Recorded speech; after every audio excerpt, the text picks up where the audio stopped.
Yaz aylarına girmiş bulunuyoruz.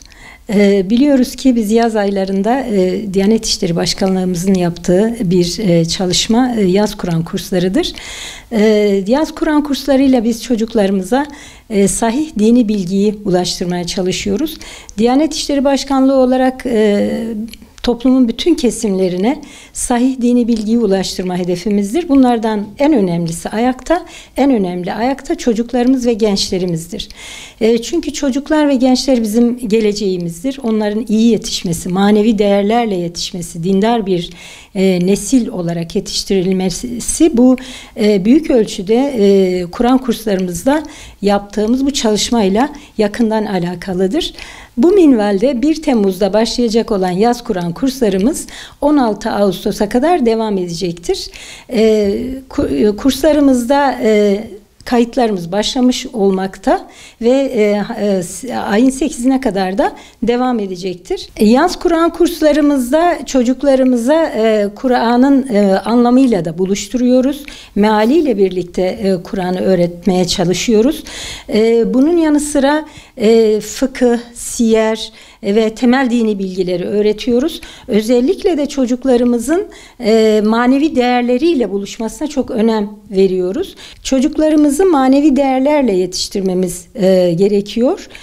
Çünkü zamanımızın en önemli hastalığı biliyoruz ki maneviyattan uzaklaşmadır. Maneviyattan uzaklaşan gençler maalesef anne babalarına saygısız olabiliyorlar. Zaten Peygamber Efendimiz de bir anne babanın evladına bırakabileceği en güzel mirasın güzel ahlak olduğundan bahsediyor. Bizim anne baba olarak çocuklarımızı manevi değerlerle yetiştirmemiz gerekiyor. Çünkü onlar bizim geleceğimiz ve onlar bizim en önemli mirasımız, en önemli değerlerimiz. Ancak onları güzel yetiştirerek geleceğe güvenle bakabiliriz. Bu yaz Kur'an kurslarımız bizim ebeveynlerimize en önemli destektir. Çünkü ebeveynler ne kadar donanımlı olurlarsa olsunlar bir yere kadar çocuklara faydalı olabiliyorlar. Bir yerden sonra çocuklar kendi akranları arasında ve profesyonel yardım almak durumundadırlar.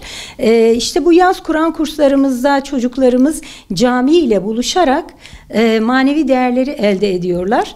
Cami ve çocuk kadar birbirine yakışan başka iki kelime herhalde çok mümkün değil. Çünkü her ikisi de saf, ikisi de berrak, duru ve hür bir şekildedirler. İkisi bir araya geldiğinde ve ülfet peydah ettiklerinde, çocuklarımız camilerle ülfet peydah ettiklerinde geleceğe daha güvenle bakabileceğiz inşallah. Bu noktada ebeveynlerimize en büyük istirhamımız çocuklarımızı camilerle buluşturmaları. Bu özellikle bu kısa süre içerisinde başka faaliyetlerden ziyade çocukları camilere yönlendirmeleri. Çünkü cami sadece namaz kılınan yerler değildir. Camilerle çocuklarımız buluştuğu zaman aynı zamanda dinini öğrenmektedir. Ve onun ruh dünyasında belki de hiç asla ileride de unutamayacağı anılarla ileride dinine yönelecektir. Bu noktada özellikle çocuklarımızın elinden tutarak camilere götürmek, imamlarla tanıştırmak çocuklarımızı, Kur'an kursu hocalarımızla tanıştırmak, onlarla tanışmak, destek vermek, maddi ve manevi destek vermek çok önem arz etmektedir.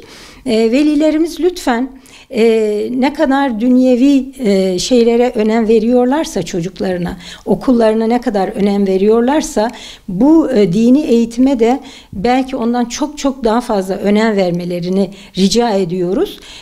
Çünkü dünya ve ahiret mutlulukları buna bağlıdır. Diyarbakır'ımızda velilerimiz ve çocuklarımız yaz Kur'an kurslarımıza özellikle çok teveccüh etmektedirler. Bu noktada biz çok mutluyuz ve çok coşkuluyuz. coşkuyla inşallah bu yılı da geçireceğiz. Geçen yıl 59 bin çocuğumuza ulaştık yaklaşık olarak.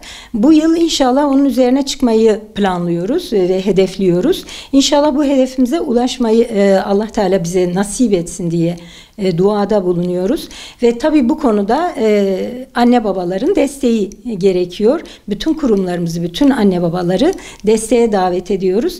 Diyarbakır'ımızdaki bütün çocuklarımızı camilerimize ve Kur'an kurslarımıza bekliyoruz.